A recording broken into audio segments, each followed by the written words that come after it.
tomorrow after the grand final. But first, teams are going to have to win their semifinal, and we're going to take a look at the bracket, the playoff bracket as it is decided now. That means we are going to the semifinals from double elimination, into single elimination, best of threes. Team SoloMid versus the YoE Flash Wolves are up first, and the GE Tigers versus Team WE. 2 best of threes, and then tomorrow a best of 5 to top everything off. I'm joined here by Crumbs once again, by Quickshot, and by Doa to shed a light on this next matchup. Team SoloMid versus the YoE Flash Wolves. And the YoE Flash Wolves, very impressive, I have to say. They took down SK Gaming, although there was a lot left to be desired from the side of SK Gaming as well, but just giving us the surprise.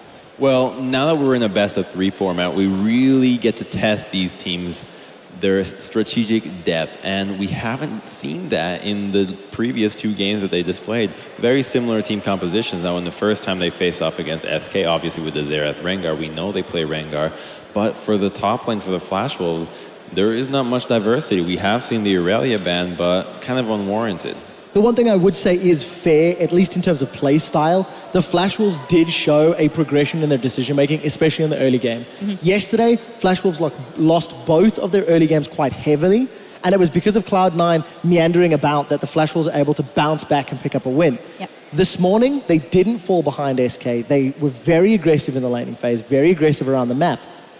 I don't know if they're going to have that same freedom against TSM. TSM, from what we saw yesterday, is just performing at a high level. Yeah, and at the same time, TSM coming into it with such huge momentum after that big win against CJ Antis. Everyone seemed to be playing extremely well. Lustboy looked fantastic on that Lulu. Everybody did their job in that game so well that you really have to give them the edge, especially in a best of 3 coming into this against the YoE Flash Wolves. Yep, let's take a look at the lineups for both teams coming into the semifinals, starting off with TSM, and they'll also be on the blue side for this one in the first game at least. We have Dyrus, Centaur, Bjergsen, Wild Turtle, and Lustboy. And on the other side, YoE Flash Wolves with Stake, Karsa, Maple, NL, and Sword Art. Yeah, we did touch on it shortly, but indeed it is a great difference. There was a lot of, I don't want to say randomness, because the teams really showed up and just upset a couple of teams in those best of ones, but it is a difference now that they have to go into a series with a planned strategy for a couple of games. Yeah, and the one thing I want to hit on really quickly is the fact that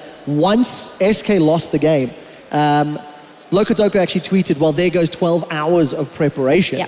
You know, TSM had assumed SK were going to, okay, let's be honest, everybody assumed SK was going to win that matchup. Now all of a sudden they need to prepare for an unknown factor. Any research that you've done overnight, any planning, any back history on players gets thrown out the window. In theory, the Flash Wolves are a slightly weaker team in maximum capacity, but if the Flash Wolves have got a similar sort of strategy to get an early surprise against TSM, it could give them confidence. Well, personally, I wouldn't take Locodoco's Twitter too hard.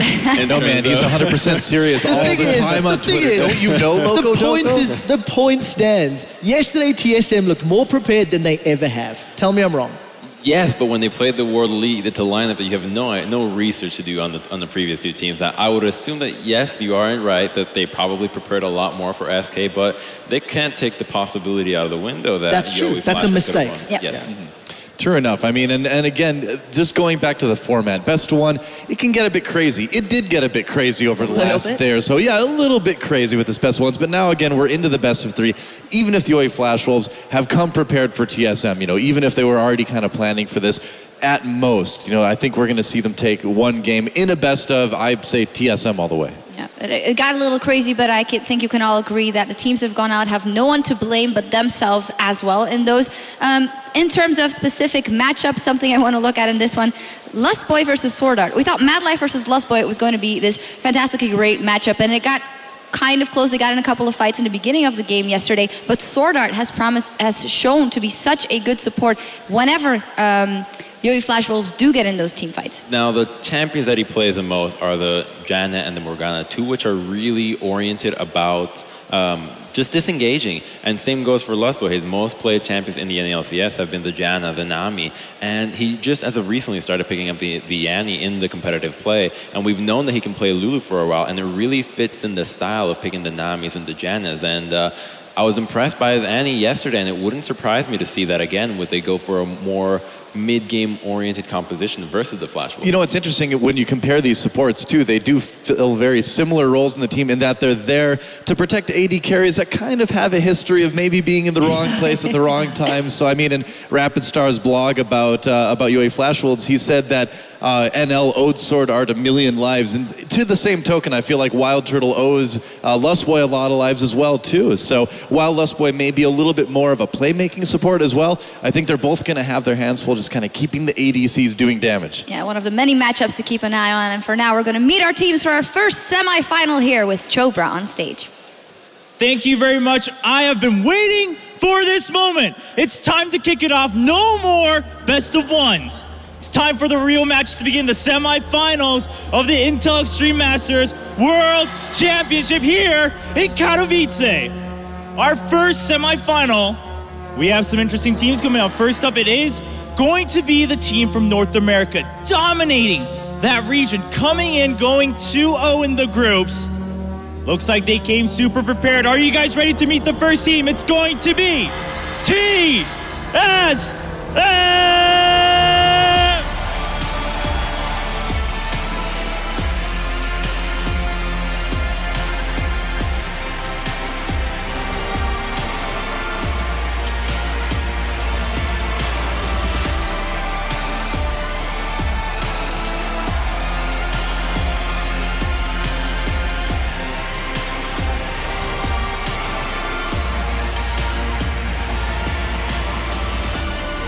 And their opponents.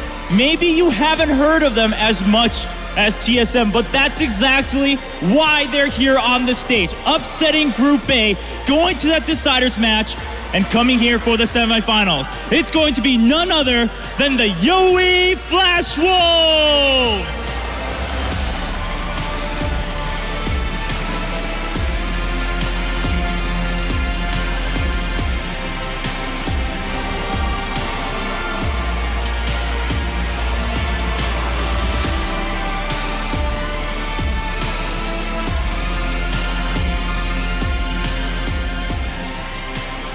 It's no longer just single battles. It's time for the war to begin here in Katowice. Let's kick it back to the expert desk to see what they think about the picks and bans. Thank you so much, Chobra. Dyrus almost tripped in the 2 games they won. Yep. He didn't trip here. What does that tell us, Toa? Oh, well, luckily it's a best of 3, so we can't read too much into it. If it's best of 1, I'd be a little bit worried. Best of 3, I think we'll just have to kind of wait and see how things shake out. Yeah, dynamics totally changed. As we saw, TSM is on the blue side for this one. Does give them a certain advantage. What is a lane for TSM? I'll ask it the other way around, that they think you want to prioritize. Not just the lane, but the champion. The Maokai has to come in again. Yep. And I wouldn't be surprised if the Flash Wolves feel like they have to ban it and kind of shoot their own foot at it. But Dyrus showed that he's an amazing Maokai yesterday with great flanks, great atomization, and with the change to the build from no longer getting a Roa to now a Righteous Fury or Righteous Glory, you no longer have that mid-game power drop. So that's what happened in the CJ game. They were able to fight in the mid-game and really snowball the game off that. I completely agree with that, and I think because of the fact that For the Flash Wolves stake is the weak link in many ways, or has been on certain champions, if you can force his hand to not be on a safer engage, point and click route like that Maokai, it's a very good call. Dyrus is a lot more versatile, I feel, than Stake. And yesterday he showed a cannon that was actually quite admirable. Struggled in lane, but the moment you got to team fights, I felt Dyrus had pretty good positioning and good slicing Maelstrom. So I agree on the top lane. The obvious one is also then going to be the jungle. Mm-hmm. Where will Rek'Sai feature? Where will Nidalee feature? Will they be banned? Will it be another Jarvan? There's a lot of questions to be answered. Yeah. Yeah, definitely. It does seem like the UA Flash Wolves have a few more positions that are more easily targeted in picks and bans than TSM do as well. I wonder if we're going to maybe see that Zed get through for Bjergsen. Are we maybe going to see TSM trying to bring a little split pushing in there? Because UA Flash Wolves, I don't know how really well they'd be able to handle something like that. What do you guys think? Well, the Zed, usually for TSM, anytime that we see him, Bjergsen is able to get solo kills. I count so many times that he's gotten endless solo kills across all regions, and it's really impressive. And I don't know how Maple's going to stack up to that, because in the previous game, Fox almost killed him on the LeBlanc. Yeah, very true. Well, it is time, guys, for picks and bans here in game number 1 between Team SoloMid and the SoloMid and the Yowie Flash Wolves, Morgana and Rumble, the first 2 bans here. Janna, the second ban, coming in for TSM now. And really interesting because they're forcing Sword Art into a support that cannot protect nearly as well. So this leads me to think that perhaps the strategy is going to be to really revolve around the bottom lane and punish Never Loses positioning, because now the only pick that I think would be decent for the Flash Wolves has to be a Thresh. You know, the Lantern is something that can really save someone's skin. But, you know, the Nami can be punished a lot easier. Yeah, I also think it's interesting to see another team banning out Rumble against TSM. Also a champion that you don't necessarily consider the strongest from Dyrus, but I do know that it's something that they've been playing in scrims, have been practicing a lot. So there may be this, you know, off-screen practice time that's coming into play here and making those decisions. But the Maokai's still up, the Nidalee's still available. So there's a couple of picks that basically Flash Wolves can get 2 of the power picks. Yeah, and I wonder if we're going to see a first pick Maokai. You can see Flash Wolves spending a lot of time on this third ban. They banned the Vi, and so will TSM take this Maokai away? I think it might be a good first choice given what we've been talking about. I think with the removal of the Vi, though, they're really forcing TSM's hand into not going with a complete hard engaged composition. With the lack of the Janna and the Morgana, the disengaged supports of the Thresh and the Nami are really vulnerable to getting jumped. Lulu's still available though. Lustboy had such a great performance on it yesterday, so if they wanted to go for that disengaged utility support, that option is available because, again, it worked so well. Yeah, Nidalee picked up. We'll see if they lock in that Vi as well. Karza, of course, has been known to play that Nidalee. Maple can certainly handle his Zed, and keeping that away from Bjergsen, of course, is very important. The time ticking away. Think they're going to lock it in? This leads me to think that TSM is just looking to take the Lee Sin. Now, Lee Sin and Maokai are really good at peeling, especially something like a Zed. Zed goes into the backline, immediately gets rooted or kicked out, and all of a sudden, his death mark cooldown of ulting back to safety just gets hacked. Yeah, and yesterday, Cloud9 tried to run the Lissandra into Maple Zed, and it didn't work out in the late game. And Hai just didn't really find the targets that he wanted to. Bjergsen is most likely not going to have the same difficulties if he wants to go that route. And he has also played a fair amount of Lissandra in recent weeks. So there's options and possibilities for them in the mid lane. If he wants to go super aggressive, you could also go LeBlanc. You can argue LeBlanc into Zed skill matchup at some points, but again, options in the middle lane. Yeah, we haven't even mentioned that. I mean, LeBlanc open for Bjergsen. We've seen what he does with that in the NALCS, a very terrifying pick. I would love it so much if they locked in this Rumble, but I just don't think it's going to be. There we go, the Lee Sin switch over. What's going to be the second pick for TSM? Corki, okay, very solid pickup in that second round. I think TSM will eventually have to give enough respect to Maple as to not take the LeBlanc into the Zed and go for an Ahri. Ahri has done very well versus Zed because you can always predict where to throw the charm. Zed automatically teleports you behind the target, while Zed can have an easier time during the laning phase. The worrying thing for the Flash Wolves is that right off the bat, your jungler and your mid lane have no crowd control to lock down anything that TSM has to throw at you. And the Zed Nidalee really is easy to get away with, so they're really not looking to punish Bjergsen in the laning phase, which means that Bjergsen can go with a really greedy pick if he wants to and not be punished for it. We'll see where he decides to lock in. The one thing that does also throw in interest is how Wild Turtle's going to play today. It was a first pick Corki for TSM yesterday when they did pick up their win against World Elite. And traditionally, the missteps and the misplays that you have from Wild Turtle have not shone through in their 2 games yesterday. So safe play, Trinity Force timing, combined with Lee Sin in the front line of Maokai, I think TSM have got a pretty good draft thus far. And speaking of safe, it's going to be Lucian, Nami locked in for the Yowie Flash Wolves, and you know, Sword Art having the ability to toss a couple heals in. You know, the peeling with the Aqua Prison is not something that's anywhere near as easy as some of the other supports have, but that tidal wave is still good disengage. And with a champion like Lucian, at least NL has some outs if he gets into a bad situation. So the last round now for TSM, I think Thresh would be a solid pickup for Lustboy, but what else do you think we might see? The last 2 picks from TSM will really determine what the team composition is. I mean, at this point, they could even go with a double AD composition because it would not be punished. And the Thresh Lissandra, this means that this is a really heavy skirmish jungle fighting composition, which is exactly what the Flash Wolves cannot afford to do. Zed gets locked down and Nidalee just has, her poke really won't be that significant in this game unless it can hit on the Lissandra, because other than that, they will have a really easy time forcing it. And Stakes finally, I mean, let's see what the hype's about. Well, Monte Chris has been wanting to see this all weekend long. We'll see if he finally gets the satisfaction of the Aurelia game off of Stake that he was curious about. And Aurelia, just it's the first time we've seen her this week as well, too. How do you think this is going to work out for Stake?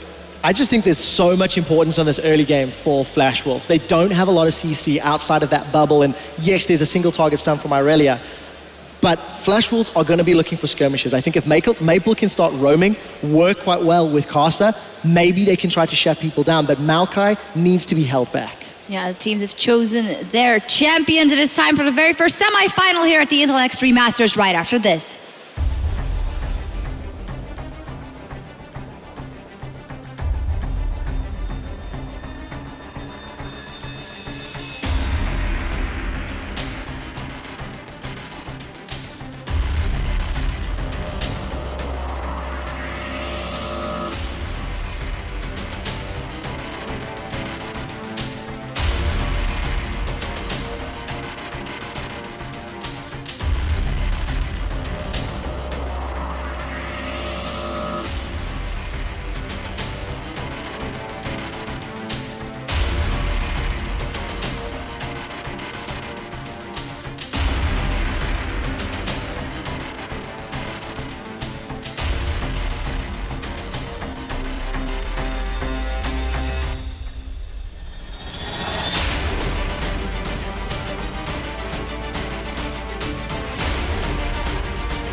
Welcome back to the Intel Extreme Masters World Championship. We're about to get into our first game of the first semi-final between TSM and the Yowie Flash Wolves. My name is Joe Miller. Joining me for this first best of three semi is, of course, Monte Cristo and Deficio.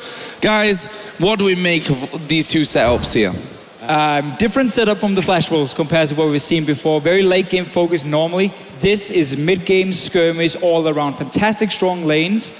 TSM gonna have to lane swap here and slow down this early game a little bit. Yeah, I think that if you get into the standard lane setup right here, they will have quite a few issues. Of course, Karsa can just bounce between mid and top lane. There's a lot of kill pressure, and Lucian Nami should be able to hold their own into 2v2. So we'll see how the early warding patterns go. Well, here we go into the game then. TSM versus the Yowie Flash Wolves. Of course, TSM, as they seem to be wherever they go, a crowd favorite. Well, the Yowie Flash Wolves showing that they can bust through these group stages and maybe, just maybe, pull off what would be a huge upset considering the form that we've seen from these two teams so far. But we're going to find out here. TSM moving out of the base right now, actually all together on the top side of the map.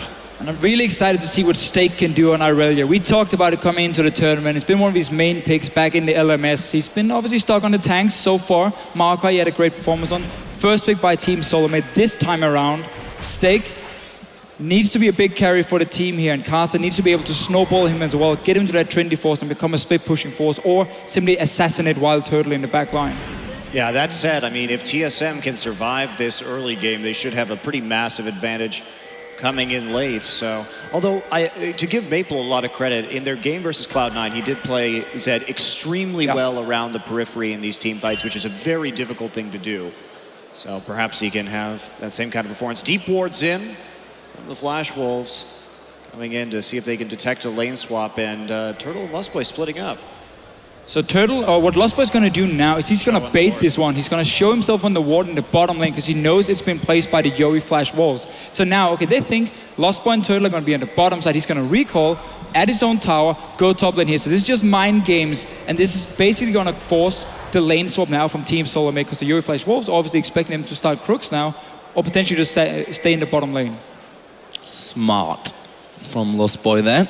I see that NL on Sword Art are still on this bottom side. Actually, we'll be kicking off the blue buff here to help out Karsa. Yeah, getting that small blue minion here, blue golem or whatever it is, seems to get a small XP advantage. It will mean your AD carry and your support in this case get to level 2, 1 minion faster than before. The problem is, Team SoloMid were in the bottom lane, so now you lost your opportunity of getting a freeze, and that's going to push in to Dyrus here on Maokai. Dyrus already taking the Wolf camp as well with Maokai before TPing in the lane, so the faster level 2. Stake getting harassed, and Lustboy gonna get a play off and some more damage. Tried to flay the Q from Stake. That's why he pushed him the wrong way after he'd already come close. But Stake now, I mean, this lane for him, he's already been chunked that he might have to blow a teleport already, and that just opens up for a dive for Team SoloMid up in that top lane on their level 1 Irelia. So not looking too good for him here in the start on this Irelia pick.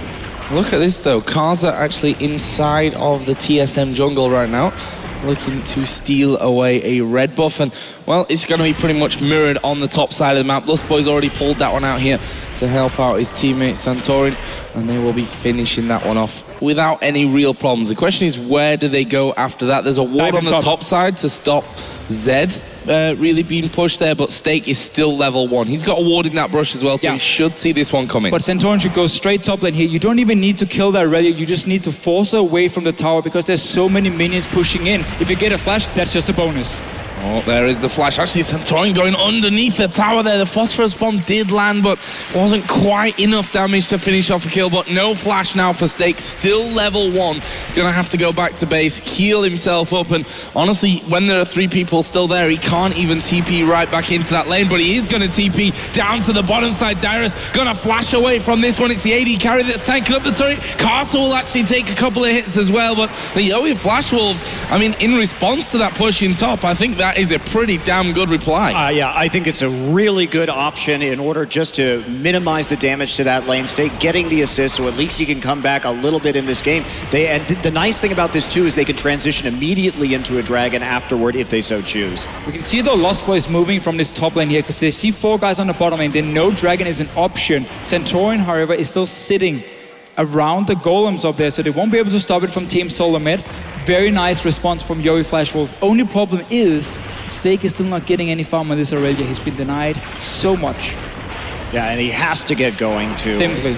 Yeah, it's about these power spikes. So even though we do see TSM giving up that first blood and the first turret and the first dragon right here, I mean, the farm, it just isn't there quite yet. And where are they going to find it on Stake right now? How are they going to deal with this situation? Probably by flipping their duo into the top side. And another problem here for the Yowie Flash Wolves, they didn't manage to bounce the wave on the bot lane tower when they killed it. So there's now a massive wave pushing down towards Dyrus that he can slowly just sit, farm away. So he's now going to get a level advantage, obviously a CS advantage as well over Stake here. And that wave, if they choose to swap Dyrus to the top lane now, well then Wild Turtle is just going to come in and pick up all this farm for himself. So this is a very good setup from Team SoloMid. Despite Yowie Flash Wolf getting that first blood, they didn't have time to bounce the tower because they wanted the dragon as well. Yeah, with the tower going down too, Stake's easy farm close to that tier 2 will be taken up instead by NL. And now they're moving into the bottom side once again. Honestly, they had to put Stake top lane here to get the wave. Yeah. And they sacrificed him completely by giving that farm to never lose. Because now, look at the wave here. He needs so many players to help him just push the wave into the tower and reset the whole thing. And then Team SoloMid can even walk down and dive him if he's caught in the middle of the lane or just gank him. They're coming around though. There are 4 members of the Flash Wolves down on this bottom side. Yeah, that's Lustboy that's going to be basically sacrificed there. And well, he chose to flash over the wall, which I'm not sure was particularly needed there at the end. There's a lot of gap closers, and there's not really any safety coming from that way. So they get the deep wards down, but basically just using Stake like a roaming ganker right now, considering he does have that hard CC. Meanwhile, NL just pressuring the top side, so pretty unconventional tactics from Yowie. And it is bearing fruit immediately, but honestly, TSM not that far behind, only 500 gold, and it's hurting their late game, or just even their mid game so much. For sure, no Trinity Force in the near future for Stake here. And I think Lostboy just got really surprised because why would there suddenly be 3 guys in your jungle when the wave has been pushed all the way down to your tower and the pressure was supposed to be in the top lane where the AD carry was. So simply just got caught out. Dyrus, though, he might die a second time again. Yowie Flash Wolf, they want him. Oh, Carter coming in from this one. Santorin is there as well, but NL already got the damage here to finish off this kill, and that's Dyrus going down twice in a row. And that means that this second turret for the Yowie Flash Wolves should be falling as well. They're just waiting for another wave to actually get close to that tower so that they can get in there and do the damage. But that one is well and truly going down. So the Flash Wolves got the outer, top, and bottom turrets. Now, Stake is being helped out by the global gold from the turrets and the 2 assists that he had, but at the end of the day, he's still level 2. And, I mean, with Dyrus already up there at 5, this is going to be hugely problematic. This Aurelia just is probably not going to be able to do much in this game. You fall this far behind on Aurelia, you have massive issues. Yeah, and right now, Stake has 400 gold less than his support. And that says a lot when you need to get a Trinity Force and your support is like, yeah, well, I have more gold than our top lane Bruiser carry here. Stake definitely in problems. Yowie Flash Wolf, however, they sacrifice him on purpose, clearly, because they're giving all the farm over to Neverloose. They are pressuring around the AD carry instead, trying to get him as far ahead as possible compared to a Corki. Maybe try and match the mid-game spike of Wild Turtle and keep it even that way. But Dyrus is going to have a fantastic time when wants to get in a one-on-one just purely from the level advantage. This is a really dire situation. And going back to Lustboy's death earlier, sure he went down and didn't expect there to be 4 men in his jungle, but honestly, it doesn't even really matter if he dies right there. In fact, he's probably happy to see that occurring to a certain degree. Would have been nice to get out, sure, but you have to make sure that you pick up this farm. And going back to what we were talking about, the Flash Wolves, them falling behind in terms of CS was a major, major issue earlier in this tournament and allowed teams to kind of keep it even. Yeah, and they don't have the backup of running a late game hyper carry now or late game composition. So if they manage to stall out like we saw against Cloud9, they could win anyway. It's not the same here. They cannot afford to fall further behind to Team SoloMid. Otherwise, it's only going to go in one way. Well, Stake now has a grand total of 7 CS. It took him actually 8 minutes to get past 1 CS, just showing how far behind he well and truly is. At the moment, though, we can see a bit of a battle there for this red buff. Karsa does have Sword Art there to help him, but Wild Turtle on that top side of the map as well. And it looks like the Yowie Flash Wolves have said, guys, we just can't fight for this one. Stake offers us nothing here, and he needs that CS in the top lane. He can't spend any more time helping out. Exactly. What Team SoloMid is doing is they're playing around the weakest member of the Flash Wolves at the moment, so you will always have an advantage, even in a 4 versus 4 fight. Stake will do nothing as a level 4 Aurelia to a level 7 Corki. So they're simply just moving around the wards and the players to always pressure the lane Stake is sitting in to make it hard for him to farm and always get free damage on a tower. Yeah, and there's just no pushing forward either with Stake. So with all the vision control, TSM definitely using the better side of the map at the moment. And since the bottom tower is already down, it's just NL farming up. And if we go back to the draft in this game too, and of course the Fisher is pointing out our TP here on Maokai. That was just for you on the screen. Yep. And coming here too, if we look at the draft, I think a lot of the reason that TSM took out the Morgana and the Janna was because NL really hasn't had the best positioning in this tournament. He had some questionable Kog'Maw flashes in the last game, and so if you remove Sword Art's ability to bail him out of bad situations, so this is the guy who's being expected to carry this team right now, and he really has to step up. Let's see how that all works out for them. They're up, of course, in kills, 3-0. NL with 2 of those, and got himself BF Sword, Pickaxe, and Avarice Blade, so mixing up his build a little bit at the start. Of course, on the other side, Wild Turtle going to be rushing straight into that Trinity Force. Also got Seeker's Arm Guard out there for Bjergsen, so getting that armor in early on, so he doesn't have too many problems. But on this top lane again, Santorin and Lustboy going to team up here. We see the exhaust going down. The hook from Lustboy actually missing their Q from Santorin has landed though, and he's going to follow through on this one. Santorin taking a big amount of damage there. They will finish him off in the end, but Lustboy going incredibly low, and they'd already lost Santorin. Well done by Stake in that scenario. That's the best he could have hoped for there. Yeah, getting 1 kill for him was definitely the best situation for Stake and the Yowie Flash Wolf getting that dragon. You can see how Team SoloMid, they don't care about it. They don't want to fight too much in the mid game here, at least not before you got a Trinity Force and Hourglass for Bjergsen. So they went straight to top lane to kill the poor Stake while the dragon was spawning, sacrificing that one on purpose. Don't care about the stacks if you can fight for it on the 3rd or 4th anyway, but you can be stronger because you've shut down this Aurelia so much. Well, but even so, just handing over a kill at this point is... Oh yeah, misplay for sure. Yeah, misplay for sure. And also, I want to point out the pink wards that we do see in the Flash Wolves jungle right now, because they immediately took that vision back. They know TSM was on that warding mission, and that allowed Stake to push out a little more safely and therefore force the dive, because you could see it in advance. And we see again here, the Yori Flash Wolf, they see openings where they can start pushing in towers. Lost One Centurion has been roaming to kill Stake a few times, but haven't been really paying attention to defending their own lanes. And that's why the Yori Flash Wolves are sitting on 3 towers to 2 now. Will have to trade for the mid lane though. Well, in a 4 and outer, albeit for the middle turret. And it looks like they may just push around onto the top side of the map here. Stake. A lot of them spotted out because of those pink wards. There is Santorin going through. He will spot that one. There is still one by the Raptor camp though, so that saw them moving up there anyway. And now Maple gonna have a go at Dyrus. He's gonna go all in onto him. Will Dyrus be able to survive this one? The death mark not popping for so much damage, and I think Dyrus is just gonna be able to walk away from that. And no brutalizer yet for Maple here. Just wanted to see if he can force a summoner out of Dyrus, and he got it for himself. And also push in the lane, reset the whole thing. Still some very good wards, honestly, defensively from the Yori Flash Wolves, and also in the jungle of Team SoloMid around the red buff. So they have had all the focus so far on the bottom lane, and again, around Never Lose. He's been the guy to simply take down the towers. Rest of the team were just assisting him. And also, it's important to note too, when we look at Bjergsen's play, what he does that's a little more unorthodox on Lissandra is that he will split push solo by himself frequently.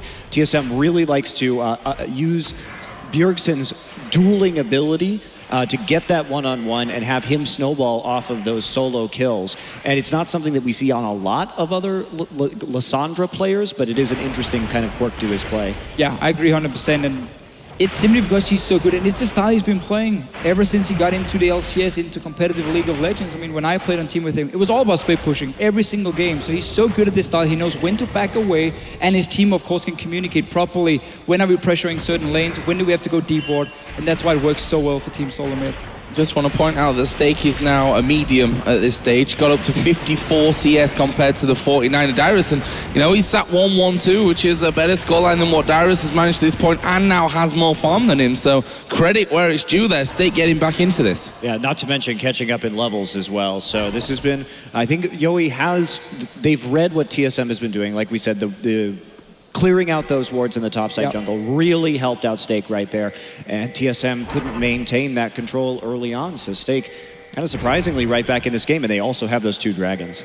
He's setting up a trap here. The clever Dane spots it out for Centauri. I did see, though, there's a very late tier coming in for Castle. Let's talk about that one later. Now Bjergsen and his split pushing adventures. Yeah, you just said he knows when to back away. Sorda actually going incredibly low from that one. Bjergsen will flash through, gets a kill. So 1 for 1. I don't think it could have gone really much better for him in that scenario. We see there the Flash was actually trying to get across to pick off someone else. Didn't quite manage it though. I'm actually surprised that Exhaust wasn't used right there in order to secure that kill a little more safely, because they may have been able to maintain some pressure or move into the mid lane and try and take that afterwards, but instead they do trade for 1 for 1. Still preferable for the Flash Wolves. Yeah, and it's very clear that Team SoloMid are getting very surprised about the aggressive play early on here from the Flash Wolves, how they keep invading into the jungle. They sit on a pink ward there. We saw Santorin check it, but by that time, Bjergsen was already caught so far up the lane that it could just collapse on him after. And obviously, Dyrus was sitting in the top lane. Teleport is ready now. Wasn't there before, so just a good kill for them, or at least a 1 for 1, we can say. I think maybe Sword Art was gonna say it's a safe kill, and then as soon as Bjergsen ultis himself, you can't really exhaust him.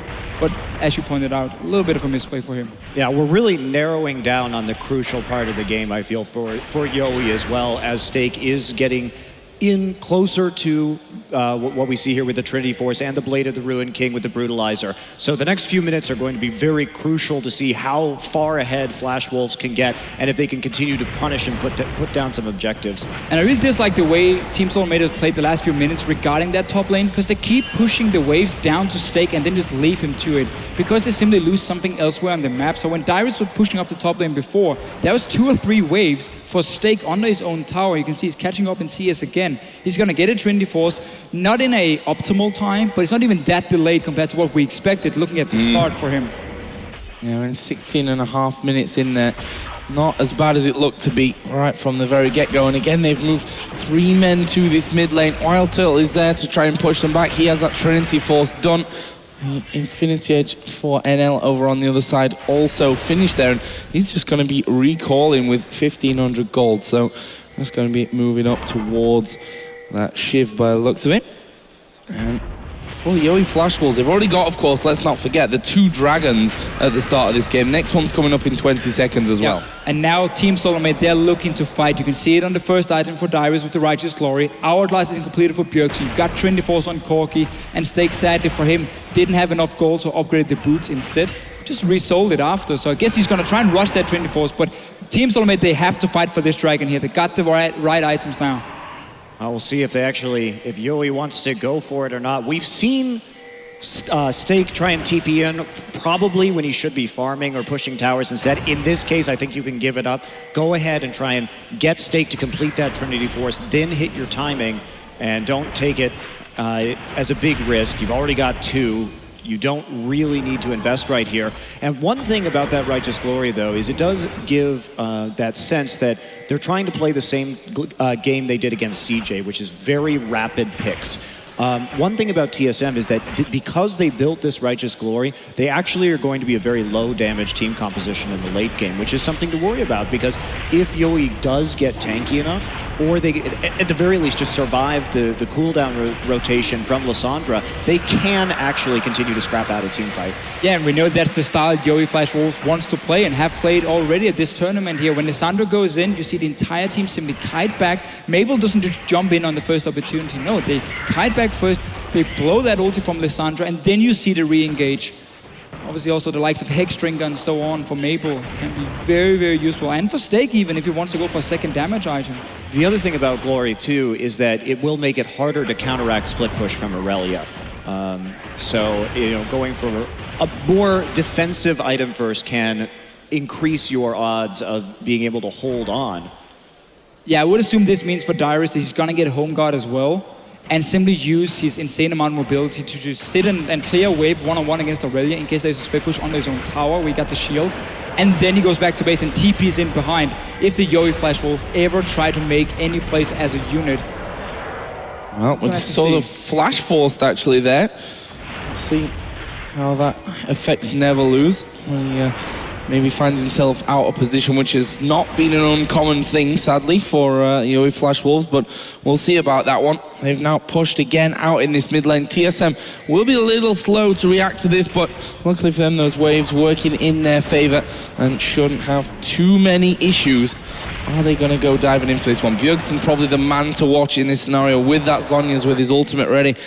And, well, decides against it. They back away. Dyrus is on the top side. Yeah, and if you notice right there, the Flash Wolves did a very good job of setting up a slow minion wave push into the top side to see if they could actually use it to help get this mid lane tower down, and Stake wasn't overly pursuing that, but it's not going to work out. They do back out immediately. Yeah, one of the reasons that is so important, even though it didn't result in a tower now, is if you just get Dyrus at least to blow his teleport and you then just back away from that mid lane, you will now have that summoner's advantage onto Bjergsen again, though, the second time. Oh, we are going to see the teleport coming in, and, well, we were talking about baiting the teleport, and that's exactly what they've done. Maple was just forced to use his flash to get away from this one, but there shouldn't be any more problems than that. So no TP here for Dyrus. Stake still has his. But if we talk about important summoners at this point in the game, trading the flash for the TP,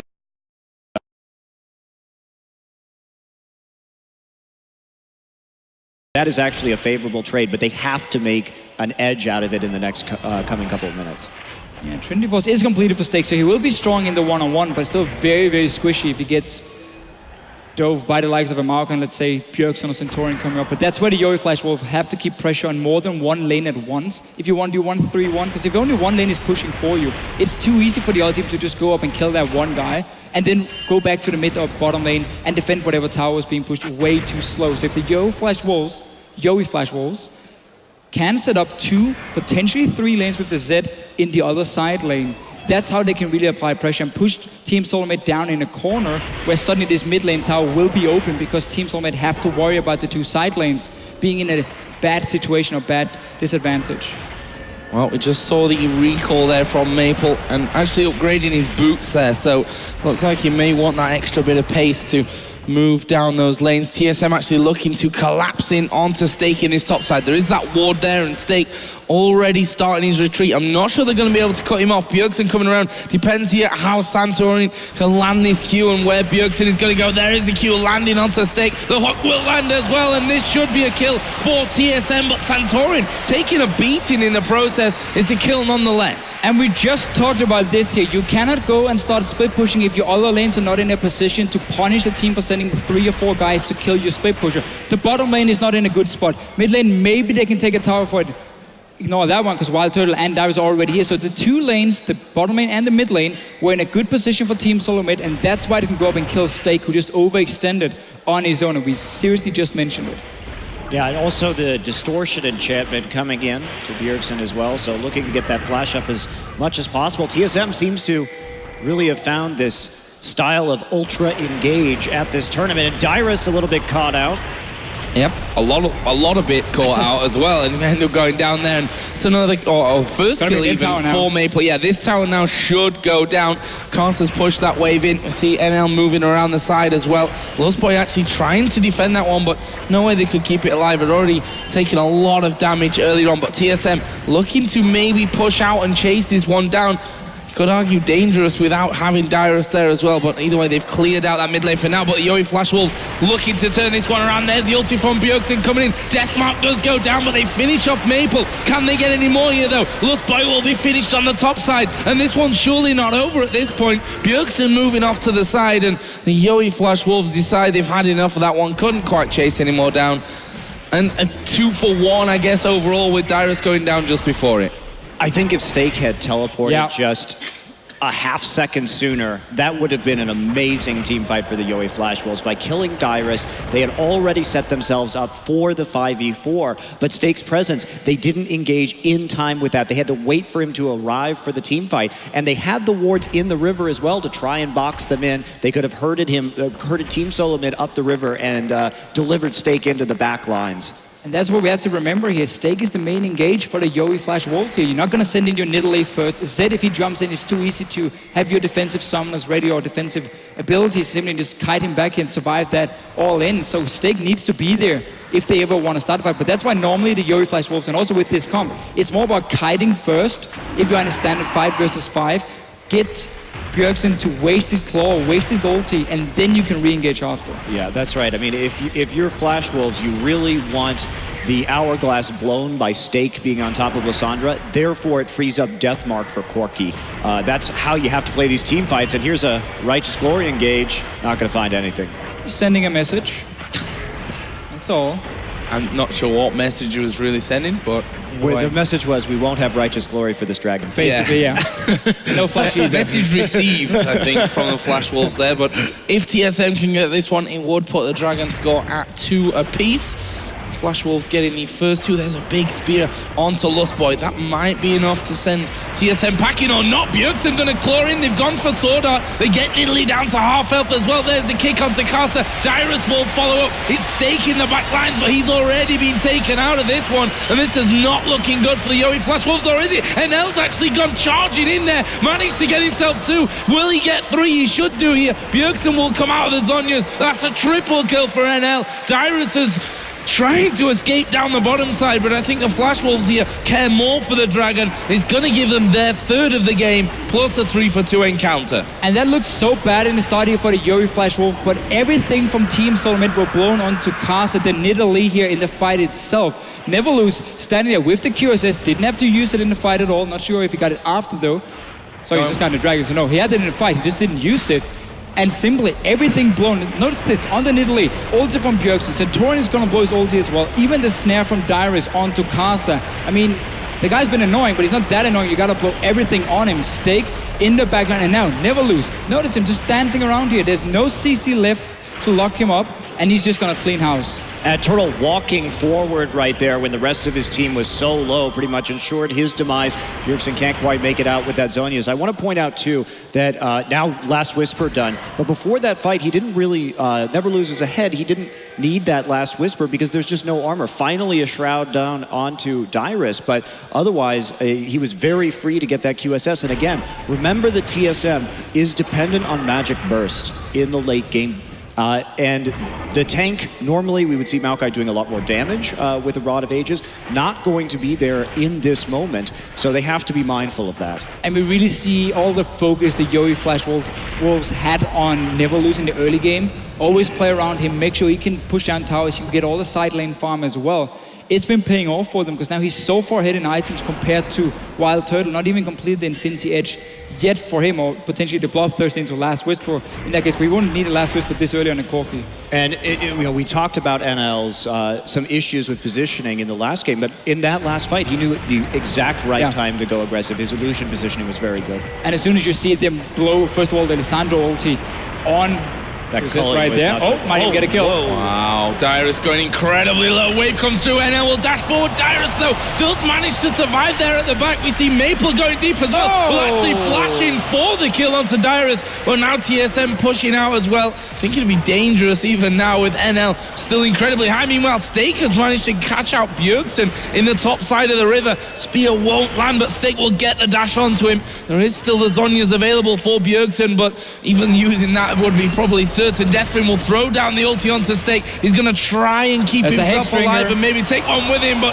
that is a good spear. Zhonya not used in the end, and that's a 2-for-0 for the Flash Wolves again. And Kaza getting revenge for Team SoloMid, blowing everything on him before here, but never lose on this Lucian is so far at Dyrus. He cannot tank all the damage we saw before, and yet that was the first kill, even though Mabel had to flash in and shadow to get the last kill.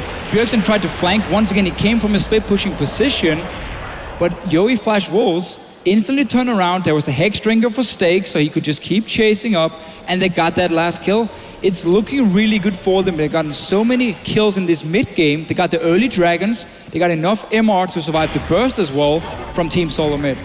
And what's important to remember here too is that due to the nature of the Flash Wolves composition, they actually do have that damage, the balanced damage output with the Nidalee, because they can get the big spears in. Normally you look at this and say, wow, this is going to be pretty dominant if you get the Thornmail, but considering that we're not really seeing any, like MR, as we see Lustboy get jumped on, any MR itemization, Kars is going to hit even harder than he normally would. Oh, and Stake has caught out Bjergsen here, and, well, he's got the Zhonya's from before. We'll use it here. We are going to see the TP coming in. Stake might be able to finish this one off, though. Bjergsen getting himself inside of the brush. They brought Wild Turtle down to help as well. Minions might actually finish this one off for Dyrus, but the Baron already at half HP. Such a big misplay here. Again, you cannot just give up this Baron for free, but it's a good use from the Yowie Flash Wolf of the split pushing potential we mentioned with their Aurelia, and also the ping wards they bought with all these kills they've gotten in their mid game, setting up a blind Baron for Team SoloMid. And I think one of the most important things to note right there is we do see there aren't really many wards in there,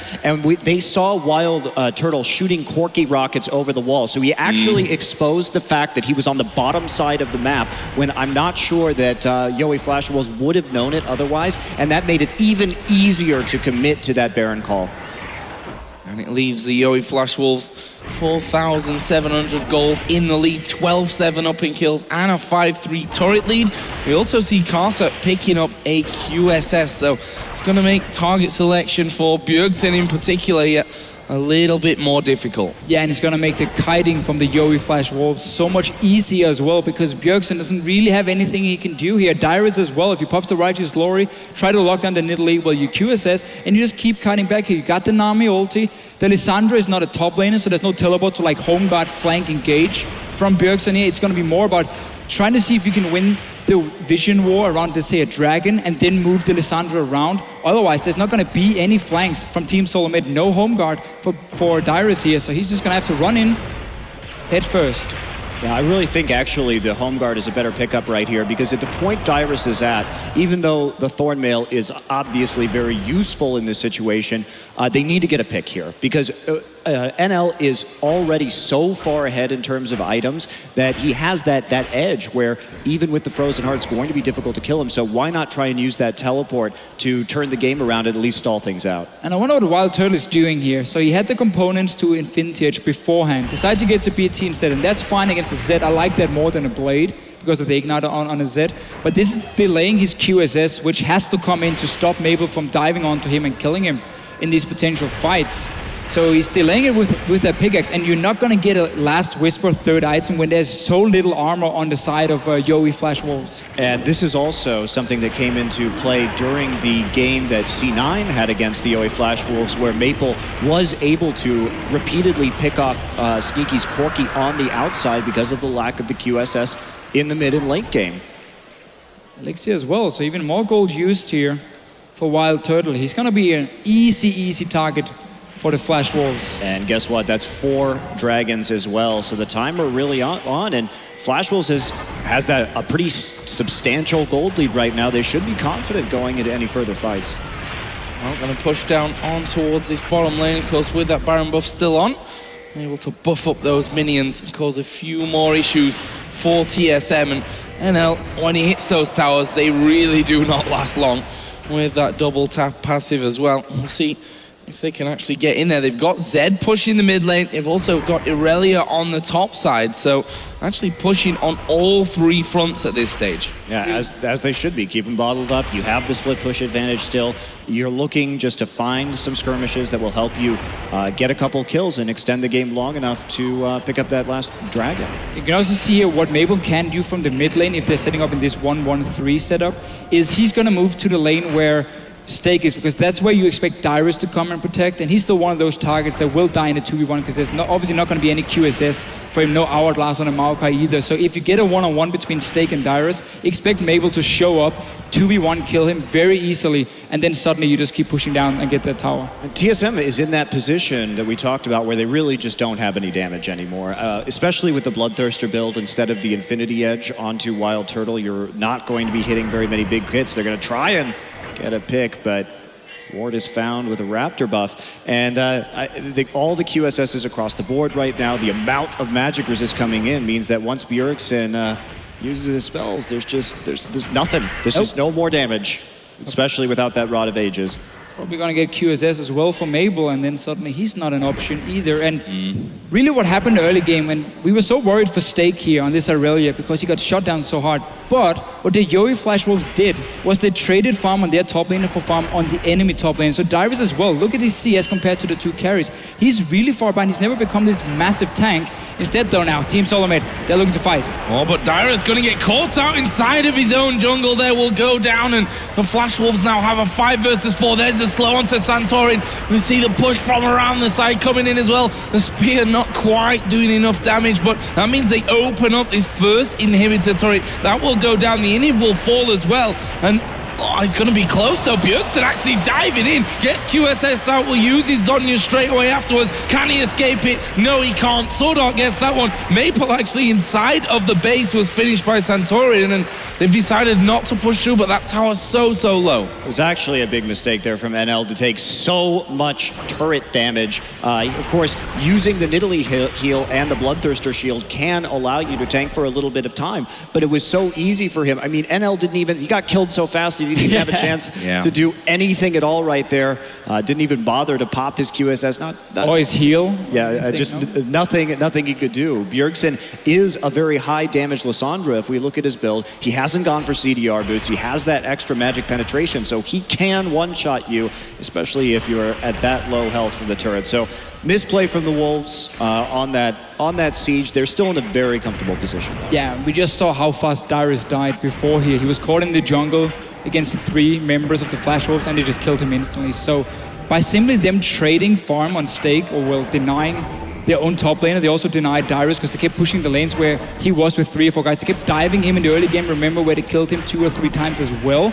And it simply kept him down, and he was going to be this big late game tank that was going to make Team SoloMid being able to somewhat outscale the Flash Wolves because he just would be unkillable. But they really used this mid game so well, and especially used Never Lose on this Lucian. Yeah, I really think the next big power spike too is going to be that Void Staff on Karsa. There is no MR on TSM. So that Void Staff, he's going to be able to chunk pretty much anybody to 50% health with 1 spear. And that's going to be a big problem as they try and contest objectives around this Baron and around this Dragon as they start to spawn. Dyrus is pretty much alone there. He needs to be super careful. Actually has to take the lantern away. The wave will connect and Stake moving forward. Who's he going to go for? Actually, they engage onto Stake. It might just well finish him off here. Will actually flash after using his QSS, but Maple dives in the middle as well. Dyrus is going to go down to the death mark. They catch Wild Turtle, and the Yowie Flash Wolves may be making one final push They here. can finish They now. blast down Bjergsen. Now Lustboy trying to run off to the side. He will fall as well, and it leaves just Santorin to try and defend. They can push this mid-wave out and just go for the win.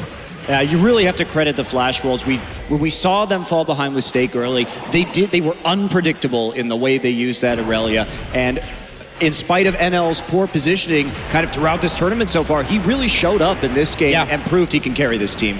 A new level 1 strategy with an Aurelia and a lane swap for sure. Definitely caught TSM off guard. There were many times where the Yowie Flash Wolves got a few kills here and there in the jungle of Team SoloMid as well, where they simply didn't expect them to be. And that worked so well for them. No finish, 2 inhibitors. Well, I guess it's the next best thing. I mean, you got 20 seconds, Solar Dragon, Baron's live. I think, I like my shot calling conservative Deficio. Played so safe, I'll take this one. I think it's a better plan just to for sure. slowly roll out the rest of this game. See if Team SoloMid can manage to steal this dragon here. They're moving in, just, I don't know, I mean, you gotta sacrifice your jungler here, I guess, for it. There's really nothing else. Wild Turtle is gonna be late for this fight, but so will Mabel. Do you just rush it here into Team SoloMid? Well, Or do you just try and steal it with your jungler? You die is what you do. Sure. Dyrus was on the wrong side of the pit there. Lustboy with the lantern in. Well, didn't quite help things out. Santorin will come across, try and steal his gun, but that's going to go down, and that means that 5 dragon mark has been hit. They kill off Santorin as well. That's 2 men down. That means probably inhibitor number 3 is going to be close to going down. They might as well, just take a Baron on their way through as well. But it's 3 versus 5 here for a good 30 seconds for Santorin. This is looking like it could be the end. Yeah, just Siege right now, when you have the man advantage, if you take Baron, you're back in a 5v5. And this is, I think, the easier play right here, just to finish out this game. And definitely this match, a bit of a surprising upset so far, but the Flash Wolves playing the map really well for the second game in a row. Really used that comp so well, and a different tactic in the lane swap would really paid off for the Yowie Flash Wolves here. Well, there are both of those Nexus turrets going down. Lustboy will be finished off, and I think they want a few more kills just to sweeten the deal here a little bit for them in game number 1. Bjergsen trying his best to keep going. Did get a last second Zhonya's, but he's finished off with a triple there for NL. Can he get any more? No, he's finished off there with a double for Wild Turtle. Santorin trying to actually kill off Stake here. Will manage to do that as well. And I don't think Sword Art can particularly stand up to him. They've got super minions onto the Nexus itself. He misses the Q, and Sword Art is going to try and win the game right here. We'll go straight in there. There is the Q actually landing, but he's too low. Sword Art's going to kill him. There is the ace for the Yowie Flash Wolves, and that will also be slowly but surely given. The Nexus going down. Expect Nami here. You gotta get that finished when it's the IEM. So game number 1 going over to the Yowie Flash Wolves. We said this is the underdog team so far. TSM looked great in their 2 previous games. Yowie Flash Wolves stepped it up big time They today. really did, and I think the big key in the next game has to be Flash Wolves are on the blue side. Yeah. They have the Maokai advantage. We've seen that Stake can muddle through on that champion. Now the Aurelia threat as well. So how did the pick and bans go? Because the Flash Wolves do have that choice of taking it away. And will TSM be able to perform without that pick? I just find it so amazing how they find a way to make Stake useful despite denying him so much farm in the early game. And we were talking to Clement Chu, who's one of the casters of the LMS region before, and he said, well, lane swap for Yowie Flash Wolves, they don't care about Stake, he's gonna handle himself. And that worked right here. I've never seen someone do it with an Aurelia pick before. That was quite impressive, actually. Just shutting down Dyrus, he was gonna be the big tank in the late game. He never got there, and that was such a big problem for Team SoloMid. Well, game number 1 going over to the Yowie Flash Wolves. We're going to head to the expert desk to break down that game 1. Thank you very much, Joe. The madness continues here at the Intel Extreme Masters Katowice. Trevor, you brought up the tweet that Locodoco had about the preparation that TSM had done and maybe not expecting this opponent. How much of it was mispreparation, maybe, by TSM, leaving that in the middle, and how much was it Yowie Flash Wolves just coming up with an entirely new plan out of, well, thin air, basically. I don't really know if we can equate percentages, but it is interesting to see. You know, the Irelia pick came out. There's been so much talk about when we were going to see it, who was going to run it, etc., etc. And Stake had an okay game after the lane swap shenanigans had ended. I think TSM did a decent-ish job in theory, but their execution was bad. We had missed plays, death sentences didn't land. We didn't see Santorin landing sonic waves in the early game. It felt like, first of all, TSM were a little caught off guard. It then felt like Flash Wolves mid-game was decent, and also TSM underperformed. We did not see them playing the champions to the expectation that they set yesterday. Yeah. I think going into the tournament, we felt like TSM's NALCS performances really showed a lack of control in terms of the objective games in both Towers and the Dragons. And Yowie Flash was in their first games, didn't really show much of that, but in these last two games versus SK and TSM, they've shown a clear-cut plan in terms of focusing those early tower, going for the four-man pushes, and then transitioning to that into an early Dragon, and then eventually snowballing a really strong fourth Dragon potential from the get-go, which gives you a really early, almost a win condition by the time you get that fifth Dragon. And then I think that the deciding factor for TSM was a really underwhelming performance by Santorin. He had a lot of misplays and just wasn't on the map as much as he should have. You know, you have a lot of setup with the Maokai and the Lissandra and the Thresh, and none of that was really done. And the one time that they could have really punished Stake, traded a 1-for-1, and now all of a sudden the entire early game that was devoted to shutting down Stake is gone. And it actually took me back to Pix events just before you go, because we had the Maokai first pick coming in of TSM when they could have gone for the Nidalee, and I feel like the Yowie Flash Wolves had it somewhat prepared and knew that they were going to go for that Maokai because we've put so much emphasis on it and how good Stake was on it, and then they could have the Nidalee. Santorin had to go for Lee and just couldn't make anything happen. Was it just a champion? Of course. Well, I mean, the thing is when you take the Irelia is somewhat like Maokai, but harder to execute in the sense that it's a point and click 2 second stun. So a champion like Lissandra has to be very careful going into that, just because, you know, Irelia is going to be usually a little bit chunked, taking a little bit of the quirky poke going into it.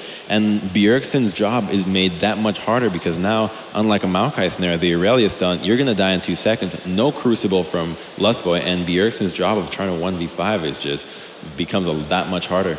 Yeah, absolutely. And I mean, it seemed to me too like TSM just was kind of so thrown off their game by kind of the weirdness of the first 10 minutes that they just seemed out of sync for the rest of it. We saw Dyrus getting caught over and over and over again in the last half of that game. So just a very kind of bizarre performance from TSM, especially after the last game we saw them play against CJ. Yeah, and in the team fights that they get, they also had a problem with the focus and then in the targets. We have a specific fight that we want to replay for you guys in which NL ends up getting a triple kill because he was left, well, basically untouched. We'll get that replay on in just a second. And again, I say it's NL that did good, but you say it's Sword Art. It's Sword Art all the way with the Sami. Going into this team fight, it's a mid-game team fight. TSM has a good power spike with the Righteous Glory. Lissandra, really strong right now, trying to capitalize on the bad pounce by the Nidalee. Immediately goes in. She's forced to flash, now being her ultimate projectile.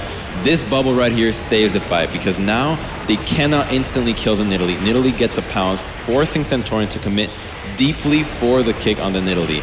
Now they use all their cooldowns on the Nidalee and the Irelia, and you have Lucian just hitting the back lane completely for free, and Zed, none of the crowd control has been used on him, so he can easily go in, drop the shadow, keep slowing TSM, and you see those shurikens and E-slows really helping out on facilitating Lucian's job to clean up.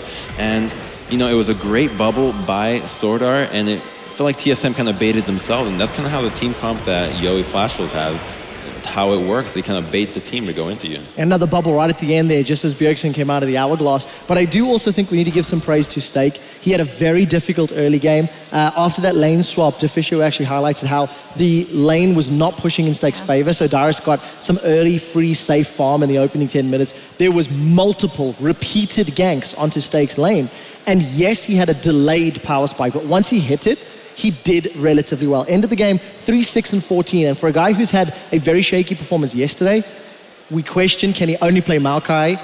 The Irelia was the answer. And I think it was a good performance. For him in particular, he's definitely going to draw confidence from this win. In that team fight as well, jumped straight onto Wild Turtle, was pulling some aggro and allowing his backline to stay safe. Also, good decision by him or bad decision by TSM, the fact that he was able to get the farm because the waves kept being pushed in his favor. He just sat back a little and he had the bigger engages and flanks in those team fights as well. So looking ahead, NL, never lose or never give me Lucian. I don't know if it's just a champion or if that's something they're going to have to look at for the next game. Turning sides, maybe Santorin has to get on something. He has to get his hands on Rek'Sai, I think, or Nidalee. I don't know. I mean, even on the Nidalee games we've seen has been a little lackluster. Perhaps something more, a little bit more supportish, like a new. No. But Doubt that. just the fact that, for instance, we give a lot of credit to Stake, and he did play those very well. But I felt like Santorin and Lostboy, the synergy between themselves just wasn't there, and really punishing Stake. You know, when you get your second CS at 10 minutes. That should be a win condition in itself for TSM. Yeah, and you know, you can't deny the fact TSM did misplay and did underperform. You know, they were missing skill shots, they weren't on the same page, and they made some questionable calls. But I do think a lot of the praise for the Flash Wolves in the mid game has to be put on their shoulders. They were forcing TSM's hand. They kept TSM on the back foot, kept them defending, and as long as the Flash Wolves kept playing aggressively, TSM made mistakes because they were forced to. Yep. TSM has to go back to the drawing board for this one, so we're going to take a short break. In that break, you can check out the Score Esports app as they have a recap up for WE versus CJ Entis as well, so if you want to refresh your memory on that one. But for us, we're going to take a quick break, but we'll be back with Game 2 in just a minute.